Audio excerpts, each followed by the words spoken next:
So, basic housekeeping stuff. We are going to have a survey in the chat box, and we'll also have one that pops up at the end of the presentation. Please, please, please fill that out. That just allows us to serve you better. So we're here for you. We work for you. So anything that we can do, please let us know. We want to do that for you. Anything in the realms of health, wellness, and those all those things that we do for you. Okay, as far as our community health webinar, we're going to move our February webinar from Wednesdays to Thursdays. It's still going to be at 1 o'clock. And so we're just going to shift it just one day because we think that day works a little better for most people. I'd like to emphasize that, everything that we do is to promote health and prevent chronic disease, all within those realms of policy system, environmental change, and community clinical linkage strategies. So if there's anything that we can do for you, your programs, please do not hesitate to contact us. Like I say, we work for you. Lastly, just a basic COVID update. We're all going through this. We're all in it together and we're better together. So let's stick together. And just real basic recap. Whenever you go out, please make sure you wear a mask and just make sure to wash your hands very thoroughly. 20 seconds, hot, warm water with soap. You guys all know the drill, but that's basic housekeeping stuff. Let me please give a little intro to our presenters because we are very proud to have them with us. Our first presenter is Mark Rosen. I hope I'm saying that correctly, Mark. I apologize. Better known as Coach Rosie. He holds his master's degree with an emphasis in exercise physiology. He's a certified strength and conditioning specialist, a certified personal trainer, a tactical strength and conditioning facilitator, and a fellow of the National Strength and Conditioning Association. So Mark has been in the strength and conditioning and performance industry for over 30 years. He has a wealth of knowledge. He's the founder of Coach Rosie Performance. And before coming back to South Dakota, in the Yankton area, the southeastern South Dakota, where he grew up, Coach Rosie was on the strength staff with the Cleveland Browns in the NFL. So this guy knows a thing or two about what he's talking about. He's trained elite caliber athletes, male and female, in all different types of sports. He's consulted with different organizations and teams worldwide. I mean, his movement skills for life program has been used to work with youth boys and girls at the grade school level to learn movement and skills that can be taught and help a child throughout their entire life. So very, very proud to have Coach Rosie with us today. And our other presenter is Ray O'Leary. And Ray conducts research and leads public health initiatives for Missouri Breaks in Eagle Butte, South Dakota on the Cheyenne River Sioux Reservation. Ray has led the Chonli Coalition for the past 10 years, and it was her leadership that influenced the Cheyenne River Sioux Tribal Council to pass one of the strongest smoke-free air policies in Indian country. So very proud of that. Ray has also had the opportunity to testify in front of the US Congress against the youth e-cigarette epidemic and Juul's, Juul's, attempt to target Native American people. So very proud of both of these leaders in the communities. Happy to have them with us. I'll allow Coach Rosie to take it off. Thank you very much, and let's have a good one. Thanks, Sean. When you read all that stuff out, it makes me, oh my God, wow, I really sound old when you say all that stuff. So no, I appreciate it. And I want to thank Sean. I want to thank Shannon for inviting me and be part of this. And thanks for you guys for taking time. I know there's always so many things that you could be doing with your time. So when you give up a lot of your valuable time, we appreciate that. It just means really a lot to us. What I'm going to start off with is just talking about one of the programs that we developed, and Sean kind of mentioned that we've developed over the last couple of years, our movement skills for life for young boys and girls. And a couple of years back, we tied in with the Santee Wellness Program over in Santee and then Niobrara, Nebraska. And we do this program for 3rd grade through 6th grade boys and girls. And then we do an upper level program too, to get those kids involved. And really what we're looking for, we kind of use sports as the hook to get kids in, and bring in different speakers and athletes and those type of things. What we're really looking to do is not necessarily develop athletes, but we understand that from a health promotional standpoint, if we can get kids to move and feel comfortable out moving, they're going to continue to do that through the rest of their life. So that's why we call it movement skills for life, because we just know if kids feel uncomfortable doing an activity, or, I mean, we just look at the 12 basic movement skills, be able to hop, skip, throw, kick, and there's 12 different skills that we know if those kids don't feel comfortable doing those, as they get into high school, they won't get involved in physical activity or sports. And then when they for sure get out of school, they're not going to play the pickup basketball or the volleyball league, or just go out and do some simple activities because they just don't feel comfortable with that. So our goal with our health promotion program activity there is to do our movement skills for life program. And if you can go to the next slide, Shannon. I don't know if I get, there you go. Like I said, our biggest thing is we look to empower youth. And so we have a couple different things, and through this last year, our first year over that we did the programming in Santee, we actually had 20 athletes, boys and girls, and they're mainly athletes that were involved. And as we started to develop the program over the year, and then the next year we actually built the program, we had about 80 kids from 3rd grade all the way up to high school involved within this program. And then this last year with the COVID, we were still able to offer it live. But one of the things we did, because some of the parents and kids and some of the restrictions didn't feel comfortable coming in group settings, and we had some restrictions on numbers, we're able to do is we offer actually also an online program that the kids could pull up. So we did actually on Facebook, we would do group activities that the kids could join in on. And then for all the kids to keep them engaged, one of the things we added on was the leadership program. So through Santee Wellness, Michael Henry, who's the head of Santee Wellness, and Jay Canning, who's the head of education, along with Jennifer Cole, we put together an online program for leadership. So once a week, we'd have videos and programs that the kids could pull up for leadership skills that we could help develop. And then we also did online nutrition classes, and had nutritionists come in and show how to make meals, making better choices and some of those type of things too. And what we found out is we could start engaging the kids that once they left, because we'd do it 4 days a week with the kids, a program 4 days a week during the summer, Monday through Thursdays. And what we found out was that by offering the leadership program, the nutrition program, we could post that up and the kids could play that or go back and sit down with their parents. And we got the parents involved with that too. So the parents would sit down with their kids, and we actually had a little bit of a workbook and some things they could do with their parents. So it became engaged with the whole family, being able to do some things, and found out that had really, really good success because it kept them engaged and part of the program over long periods of time. So again, our junior program was for those 3rd through 6th grade boys and girls. Our upper level was for 7th through 12th grade. So we modified some of the movements and things that we were doing with those different levels. And then everybody could go into the online programs, whether at home or we'd record it, they could go back and look at those over again too. So if you want to go to the next slide, Shannon. And that's just some of the leadership. That's a picture of Jay and what we did and some of the nutrition classes. You can see from we'd actually do live, and what we were in our training facility, but also then we had coaches that were at the facility, the gym live, and they would be recording the sessions live there. So if you had friends that were taking part in the activity, those kids could actually take part in the activity with their groups. Then plus what we did was we did some online training with the exercises.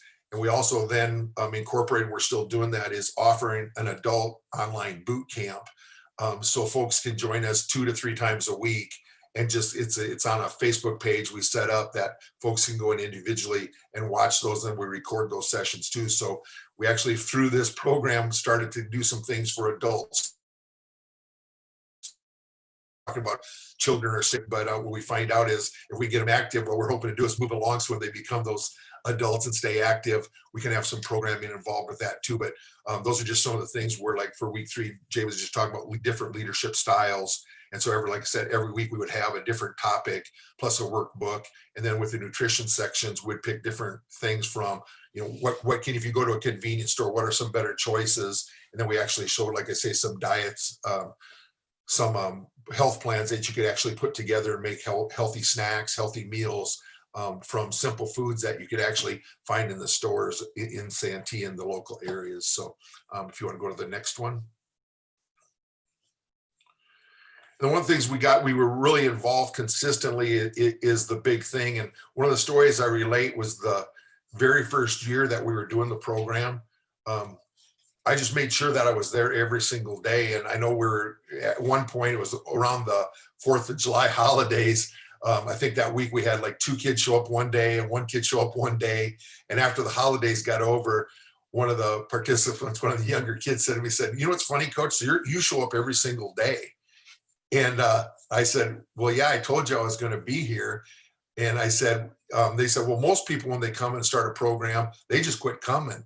And one of the things I related to, I said, "Well, one of the reasons they quit coming is because you guys quit coming, but I'm going to be here on a consistent basis." And I think that's one of the things that almost the kids are almost testing us sometimes to see how involved we're going to be with them. So I think one of the keys is we really got to make sure from our standpoint as adults, when we offer some type of a health promotion activity, that we're in it for the long haul. So when we sat down with Santee Wellness, one of the things we did is we actually laid out a 3, 4, and a 5-year plan, that we weren't just coming in. And when we first got together, I said, "I don't want this just to be a summer thing.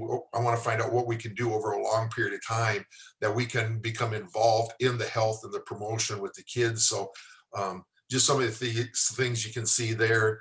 The picture over on the left is Kenny Maurer, who, I don't know if you know the name, but he's a official in the NBA. He came in to visit, so we took him down to the schools to do a talk with the kids. His cousin plays baseball, if you know the Maurer name. So he came in and talked. And then the picture of the gal is Mary Schrod, who I used to coach with, and she just got inducted into the Women's Basketball Hall of Fame. So she came down, and this is all things that were happening during the school year. And then the third picture is just a picture of the health fair that was going on. So we came in and did some things for adults and kids. So what we tried to do, and then that's just a picture of some of the youth and some of the coaches with the youth in our program that we had. But the big thing is by continue to offer education and continual learning with the kids. And sometimes it's nothing more than coming in and doing some games with the kids, or coming into the school and offering some quick little education piece. A lot of times it doesn't have to be a big, heavy, organized things. I think a lot of times we think as leaders, we have to have this huge organized event. A lot of times we'll put together a quick 5 or 10 minute deal for the kids to be able to do. And they respond really, really great to that. We found that's how once we can tap in and make contact with those kids and start building relationships, then when we do some of our larger programs, those kids have a feeling and understanding of who we are. Sometimes I think when things are new, to jump in and make that full commitment is pretty tough, sometimes for kids and for family members. Once they know who you are and that program is going to be around, they're more apt to be able to jump in. So like I put there, it just starts with the youth to build and grow and build those communities. Because once you start growing the programs and become part of those communities and find ways that we can reach and touch those kids, they reach out to you and say, "Hey, Coach, we were wondering, can we do this or can we do that?" So I think it makes a huge impact to, like I say, be consistent with it and then help them grow and let them know you're there for the long haul. And then if we can move to the next one, Shannon. And that social distancing, we talked about that already kind of in the youth, that one of the things we're able to do, and that was the big thing, is one of the things we talked about when the whole COVID hit, is how can we not all of a sudden, drop and be away from the kids and at the time we didn't know, is it going to be 3 months? Because back in March is when things kind of got shut down pretty hard. And as we looked through the summer program, we thought, well, what can we do?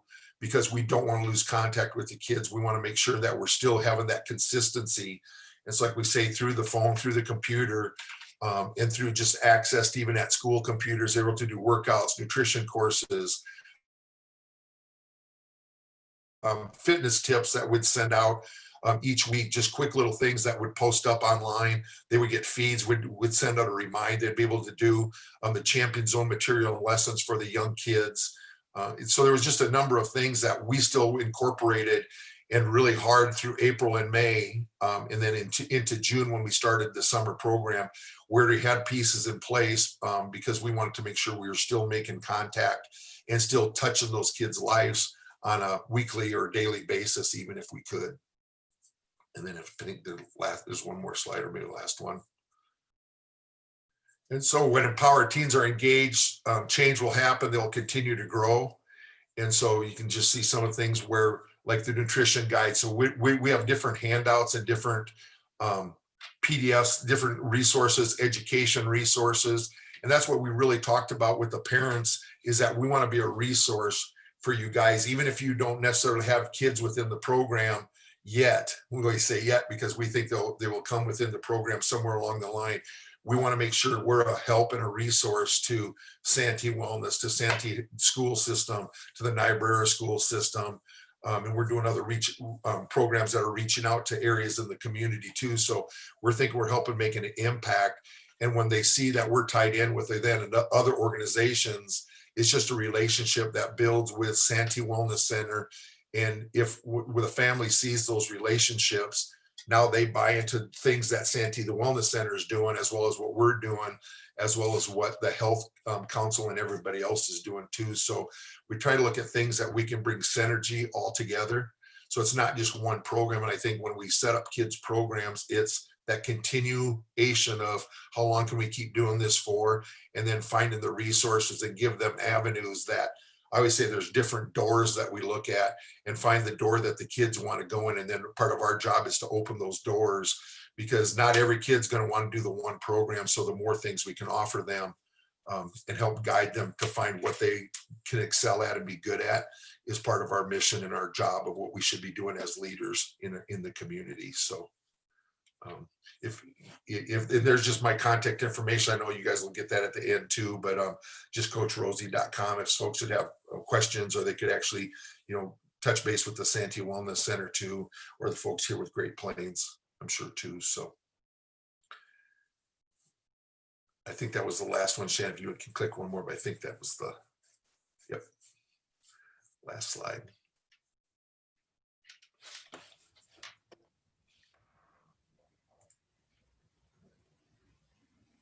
Oh man, that's awesome, Mark. Very good stuff. I loved how you said it really specifically.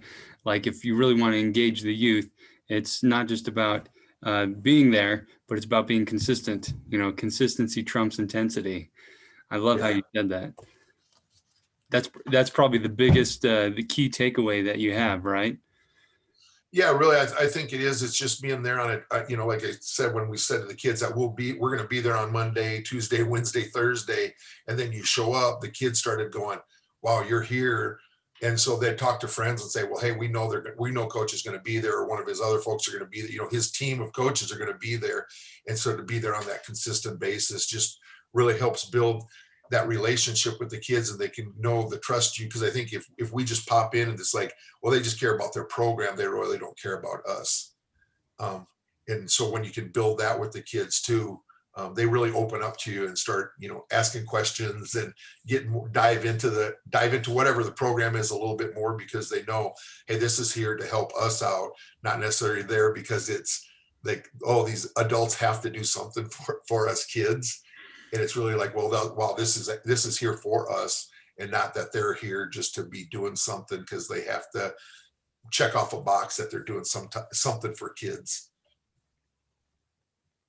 Right. That makes a huge difference. That's so awesome. So awesome.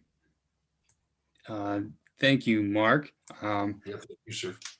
If maybe we'll wait to the end if anybody else has additional questions. I see Ray is online with us now. Hi, Ray. Welcome. Hi, thanks.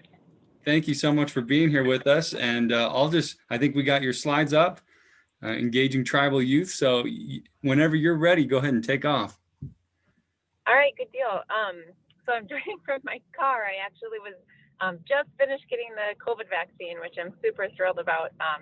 And when they say it's your turn, you better make it work. So, but yeah, so hopefully it goes okay for my car here. I've got my slides ready to go. But go ahead and go to the next slide there. There we go. So with the Chunley Coalition, our work has really centered around tobacco. And early on, we knew that it was important to engage the youth, but we learned a lot of lessons along the way.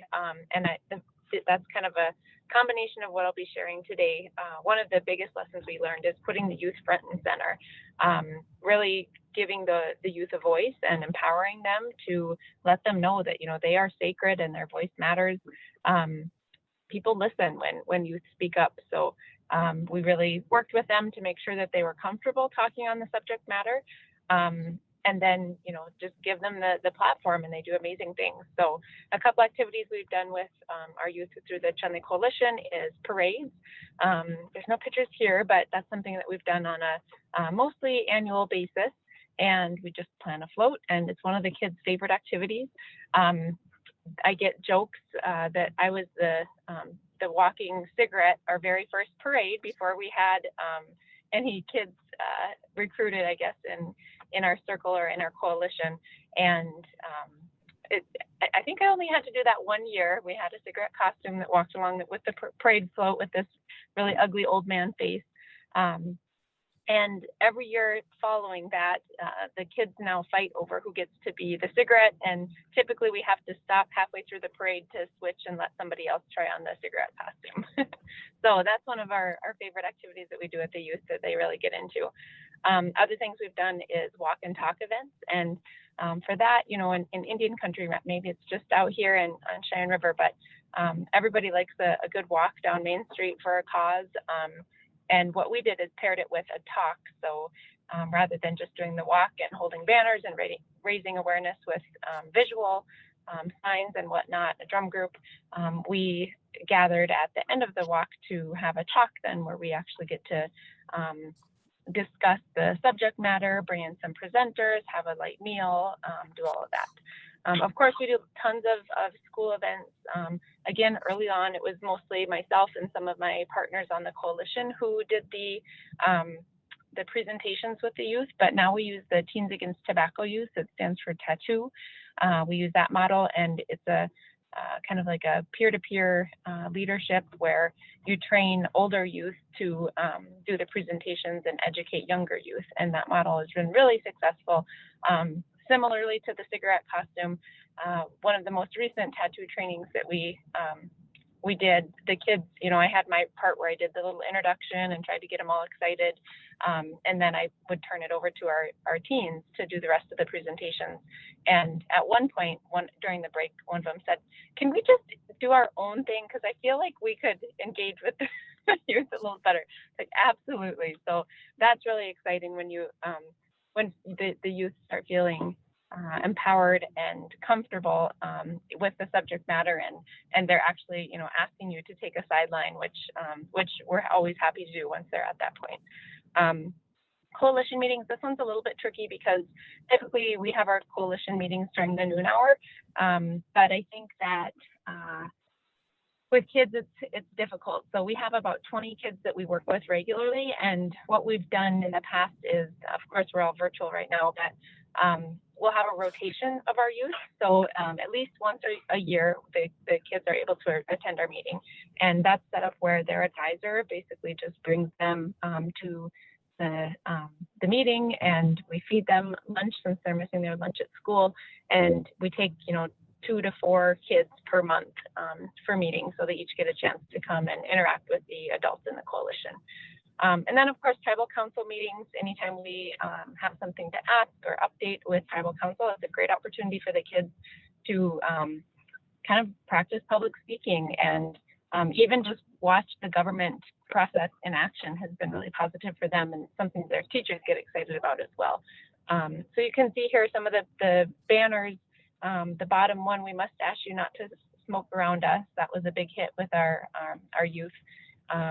The middle there is the art contest that we did that got the artist for that middle image is 15 years old. So just some incredible work when you just give youth a opportunity to have a voice. They really do amazing things.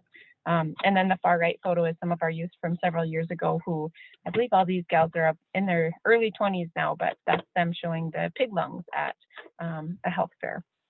So go ahead and go to the next slide. This next slide, actually it's going to be a video, and this is a photo from our Windswept tattoo group. So we have tattoo groups based on each school, and this is a private school that has about a dozen members in their tattoo group that mentor the younger kids to educate them on tobacco. And this video here is kind of a spin on a national video that was done that we thought we just wanted to give it a little bit of a local flair. So we worked with the younger students at that school to put this video together. So I'll let you watch it here. It's about 1.5 minutes long.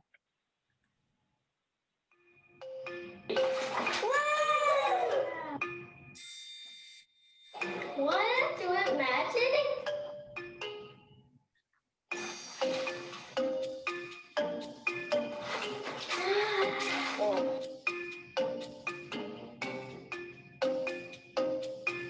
Are these all candies?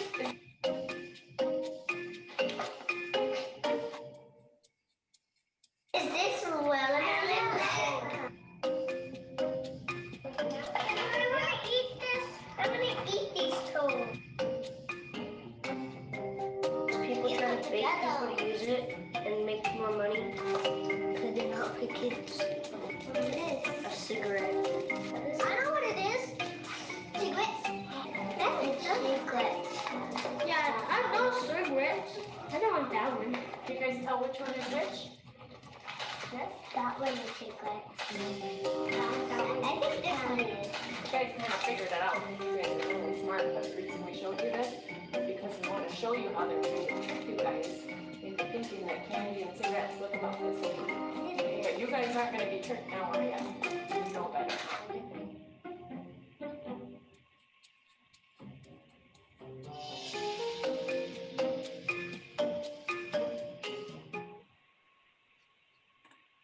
All right, so that video was done with, I think they were kindergartners at the time, and it was really powerful that this is a group that we hadn't talked with yet and about tobacco and educated them on.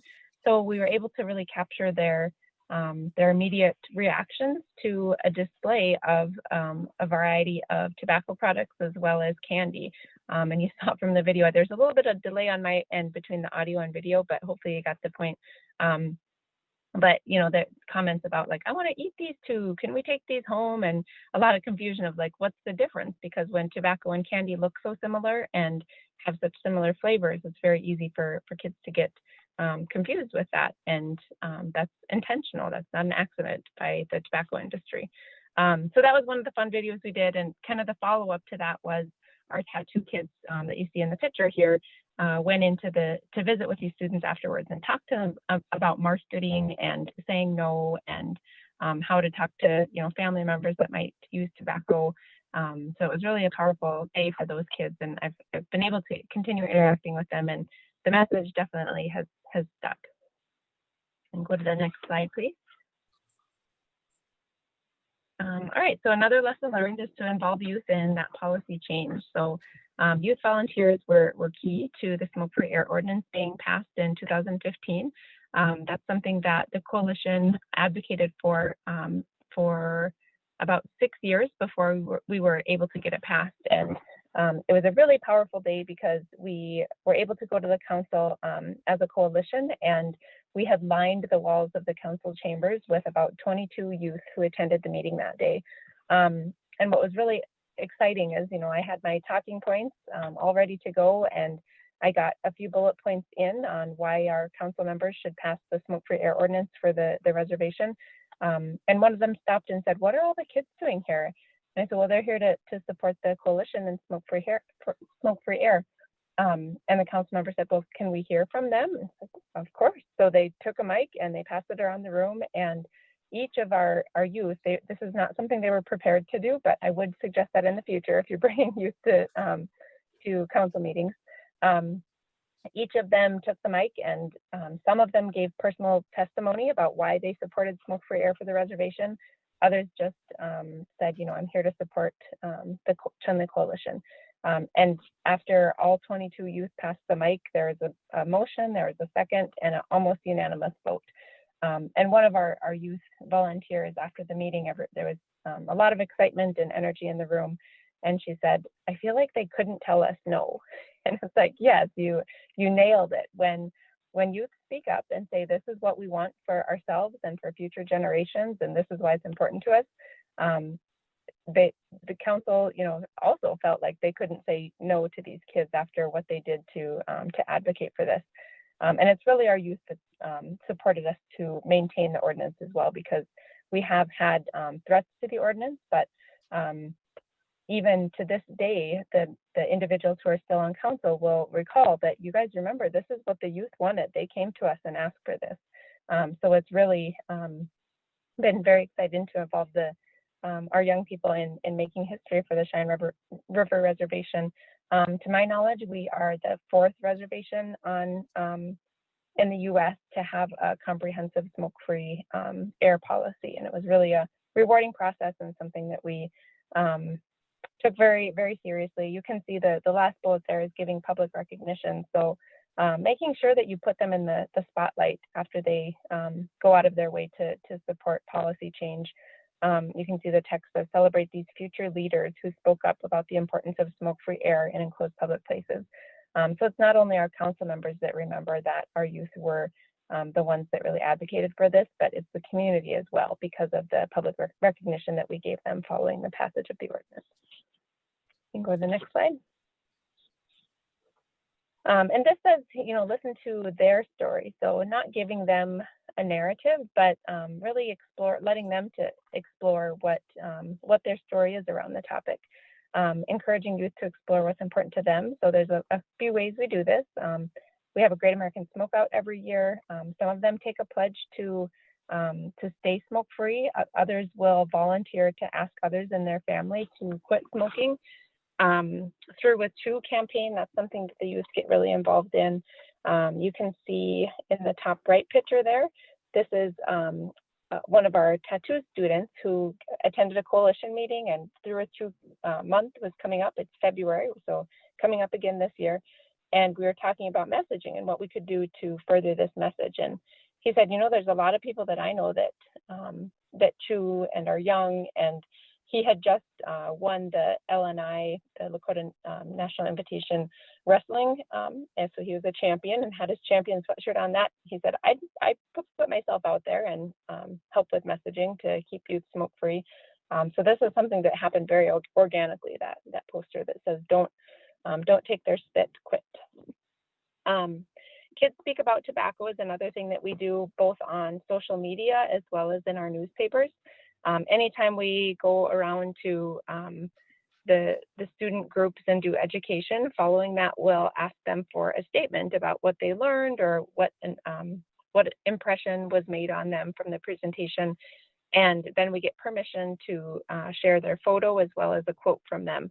And this is something that our newspapers have been really cooperative with to basically just print it for free, to have a weekly submission on a statement from a kid. And that's something that, kids get really proud of, to being in the newspaper, and families get excited too about seeing them there. Of course, they're involved in health fairs and school assemblies, sporting events. We've had some really fun activities where the kids will set up educational tables at the gate or entrance near concession stands. And then a lot of times they've planned halftime activities that have been really fun, and sometimes we'll incorporate educational points into the halftime show that we do. So that's been a fun project that the kids have led. And then digital note card stories, that's another one where like these Kids Speak About Tobacco, we put it on a digital frame and locate them in clinics or prominent areas where people are sitting around waiting for an appointment or whatnot. And those messages from our local youth are scrolling through the screen for people to read while they're waiting. Go to the next slide. All right, so this is another video, and this one's about 3 minutes, I believe. This one we interviewed some of our Teens Against Tobacco youth volunteers who have been with us for several years, to just kind of talk about the impact that they feel they've had on the community.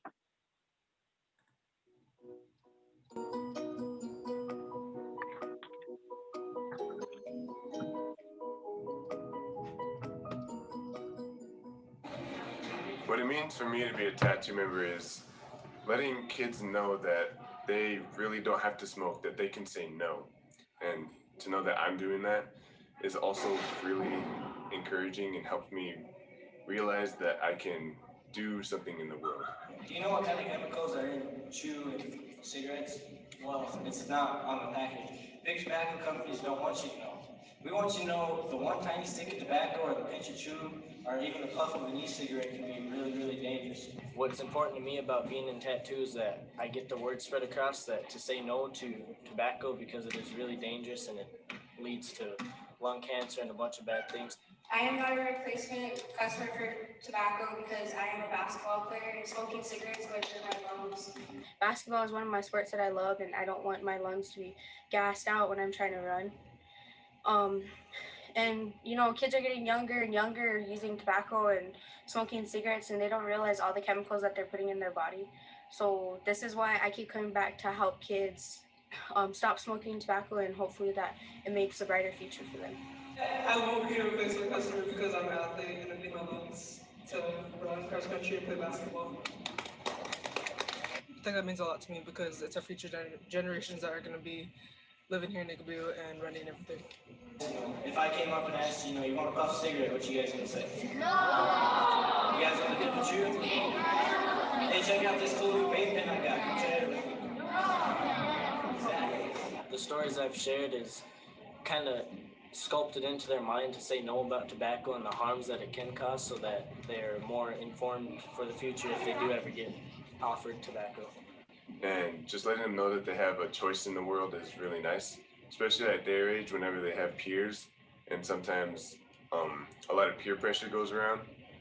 So for them to say no is like very powerful, and to know that there's others that are encouraging them to say no is also really great. I think the impact I had on youth in China River is that maybe a lot of them found out a lot more about tobacco and like the harms of it and maybe told family members, and maybe that had a cause on family members to try their hardest and maybe try harder to quit smoking. When a parent comes to me and says that their kid has learned so much from learning tobacco, it makes me feel good because I'm the one who's, making an impact on their life, and other tattoo students have too.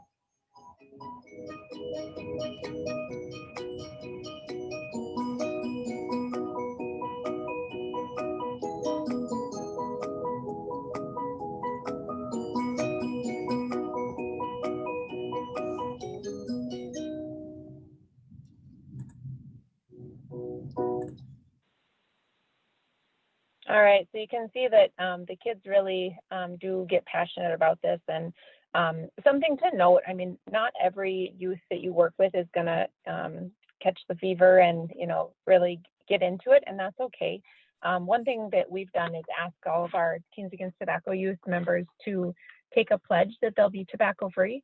And we let them know that if at any point they make a change in their health behaviors, that it's very important for them to kind of excuse themselves from continuing to be involved, because it really it makes a powerful statement to younger students if they're going to presentations saying, oh, don't use tobacco, just say no, but then they're seen maybe after school or on a weekend using tobacco. So we talk a lot about that with our youth volunteers, and we have had some come and go over the years, and that's okay. But what's exciting is there's always every year a small group of kids that get very excited and invested in this work and carry that throughout the rest of their years as a high school or middle school student. The activity that you saw, I just want to note on that, it's a pizza activity, we call it, where we buy a delicious pizza from our local co-op that all our kids love. That's their after school snack. And they essentially destroy the pizza with fake ingredients that are found in tobacco. So at the beginning of the assembly, they walk the pizza around and kind of entice the younger kids of, oh, who would like a piece of this? Doesn't it smell good? Doesn't it look good? And then at the end, there was a photo of that, one of our tattoo students walking up by saying, okay, now would you put this in your body? and carrying that message forward.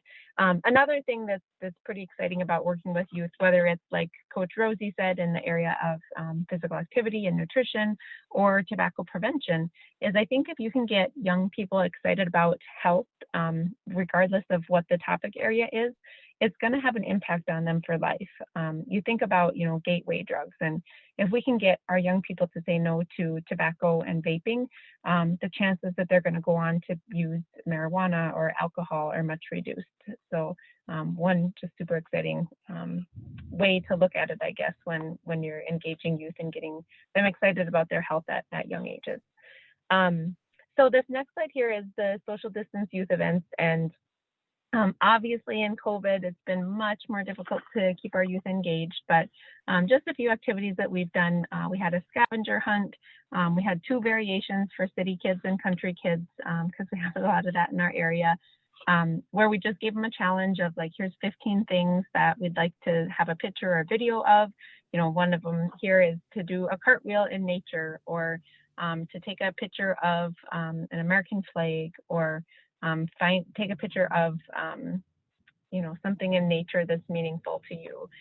So that was a fun activity that we did this summer with our youth that they got excited about, and it just gets them out and moving, and gives them something to do, because with COVID, it's been a much different year as far as youth activities go. We've had art contests. You can see a very beautiful image from a young girl. I believe she's about 13 when she did this painting. You can see she painted the tribe's logo and a variety of traditional foods with their Lakota names. And that's a great message that we use to promote nutrition. That was done or funded through the Great Plains Good Health and Wellness Grant. Coloring contest is another fun one. Kind of a lesson learned for coloring contests is we love to use like speech bubbles or thought bubbles, because then the kids can really show their creativity and kind of give a voice to the characters that you put in your coloring contest. And there's tons of great artists out there. Just finding one that can do, a sketch and outlining it with a Sharpie is our very low tech ways to make the coloring pages. Educational webinars for youth. There's a lot out there right now. PAVE is a good organization that we have used. Parents Against Vaping E-Cigarettes is what that stands for. They've got some great webinars, both for youth and parents. The State Department of Health has some other opportunities as well. So it's just a matter of, searching whatever your topic is and making sure you're funneling those opportunities to the youth that you have engaged. We've also done mask decorating contests. Adopt an Elder. The photo in the middle is where we ask elders to sign up to be paired up with a youth, and then we challenge the youth to send them some mail every now and then, give them a phone call, check in on them, drop off some homemade baked goods or things like that, just to keep that positive connection going during COVID times. And then the last one is video contests. Kids love making videos. Anyone that has an iPhone or iPad has access to the app iMovie, and it's very easy to run. And a lot of kids learn to operate iMovie in school, so that's been a way that we've been able to kind of let them use their skills that they're learning in school, but also giving them a purpose behind it, and to create an educational video about tobacco or whatever your topic is. And last slide. And kind of finally, to wrap it all up, when empowered teens talk, kids and adults listen. So it's not just our young people that are looking up to their older peers, but adults also listen when kids speak. So a few more examples here. You can see a health fair in the bottom left. The happy anniversary poster. This was from one of our parade activities. There you can see the cigarette costume and a banner that we wore. And these kids really wear these shirts with pride. It's something that, they get the shirt for the parade, but then they continue wearing it through school and have a lot of good discussions we've heard from the tobacco shirts that we give out. You can see in the center there is one of our more recent coloring contest pages. And we not only do the coloring contest just for fun, but we pair it with educational messages on the back. So if you're using like a school maybe to distribute the coloring pages, we encourage the teachers to read through the facts that are shared on the back of the page, leading up to the children completing their coloring page. And then another nice thing that we do with the coloring page is share them on social media. So we take pictures of them and have them come out on a rolling basis with a positive message on our Facebook page. And then you can see on the right there, that's another Kids Speak About Tobacco photo and message that we have. Sometimes if you have a real pointed message that you're trying to get across, it's nice to have like a partially completed sentence, where this one I think said something to the effect of that I won't be targeted by big tobacco because, and then the youth finish the sentence. So yeah, there's one real pointed message. That's a great way to get a variety of responses based on their individual interests and character. So I think that's the last of the slides. If you're interested in staying in touch and what we continue to do with the youth as the months move forward during COVID times, you can follow us on the Missouri Breaks research page or the Chumley Coalition of CRST page, or both. But I'd open for questions, and of course, Coach Rosie, if there were questions left over from his presentation as well.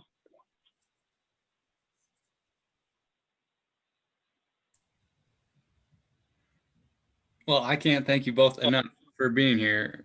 Ray, Mark, this is phenomenal. This has been great. You guys have a lot of great insight, a ton of experience. I'm not sure if we have any questions yet, but just kind of from what you were saying, Ray, it's massively important that we just give our youth a platform, give them a space where they feel safe, and allow them to, as you put it, organically just produce magic, which I think is super, super important. That's amazing that you provide that sort of environment. That's really cool. And then I love, Mark, as you said, it's more about being consistent with just showing up. That's like the hardest thing, just showing up. And you can obviously see from the passion that you two have, how it's no wonder why you've had such a profound impact with our youth. Thank you. I'll give it a few minutes to see if we got some more questions and stuff like that, but you guys are awesome. Appreciate it. Thanks for having us. Yeah, thank you. It's always fun to share all the, really, working with youth is just fun. I mean, I always look forward to those. It's exhausting too. If you're ever doing a full day of assemblies or anything, be prepared to be just totally wiped out and have a dry throat at the end of it. But I always enjoy and look forward to our days interacting with the youth. Awesome. I do see a question in the Q&A box, Sean. Let's see. Oh, there we go. All right, here we go. I'll read it out for you guys. Great presentation! Exclamation point. Did you all face much resistance or pushback, either from the youth or even maybe parents, in these anti-commercial tobacco initiatives?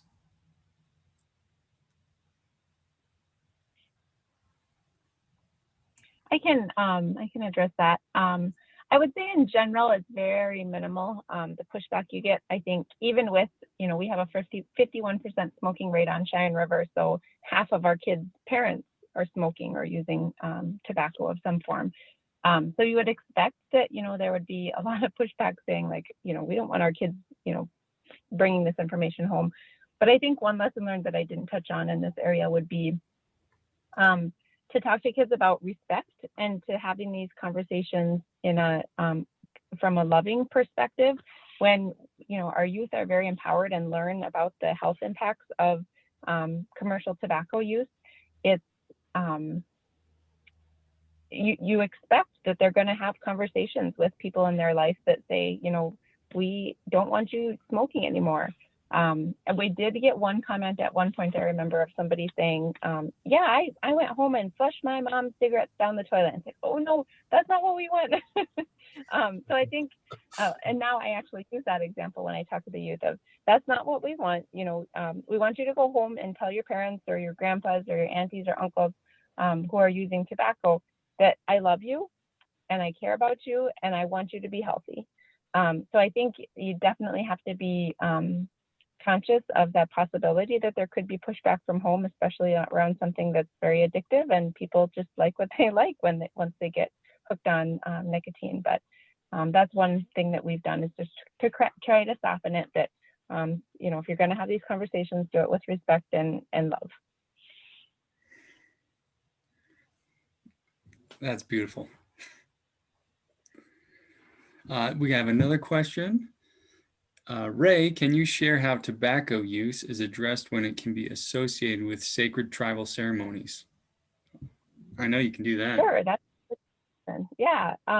So we always distinguish, and actually that's one of our education points with the youth as well as the community as a whole, that there's a distinct difference between the traditional use of tobacco and commercial tobacco. And we've taken a stance to really educate in our community that using cigarettes in, you know, a bowl at a wake is not the Lakota tradition, and breaking a cigarette when you see an eagle is not the true tradition. Although we see that a lot, and that's what our community has learned to practice for a variety of reasons. We are trying to educate in our community that it's appropriate to use chinchasha, or our sacred plants, for prayer and ceremony. And one of the projects that we were able to do with the Great Plains Good Health and Wellness Grant is to start a chinchasha garden, to just make chinchasha more accessible and available, and have more opportunities to have those educational discussions within our community. I think that it's much easier, of course, to just go down to the convenience store and buy a pack of Marlboro to offer to a drum, or to ask for a prayer. But that's perpetuating the tobacco disparities that we see in Indian countries. So we're just working hard to make it more available and do that, turn that into an educational moment. Right, perfect. And speaking of chinchasha, we're in the harvesting season right now, correct? Am I correct on that? Mm-hmm. Yep, that's correct. The harvesting season begins after the last thunder and ends when the first thunder comes back, usually around March. So our garden's not quite ready to harvest yet. We've been told by our experts. I am not a plant expert by any means, but I'm told that we're not quite there yet, so it probably needs to wait another year before we're able to harvest. But the hope is that we have very accessible chinchasha or red willow trees that people can just take from as needed. That's fantastic.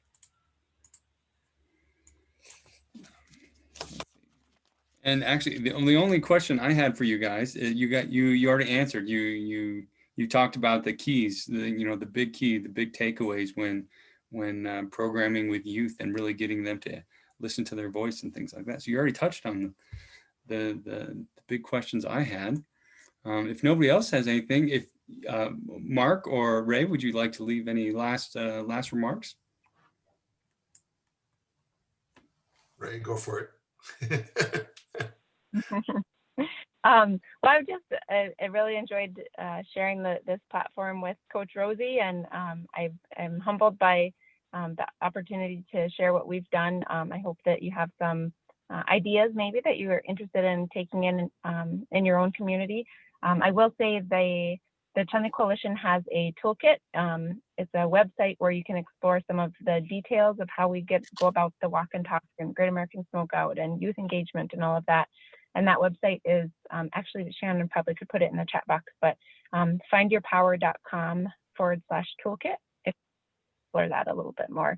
But again, I'm humbled by the opportunity to share, and I know there's so many people doing great work out there, and I just thank you for your commitment to our youth in this difficult time.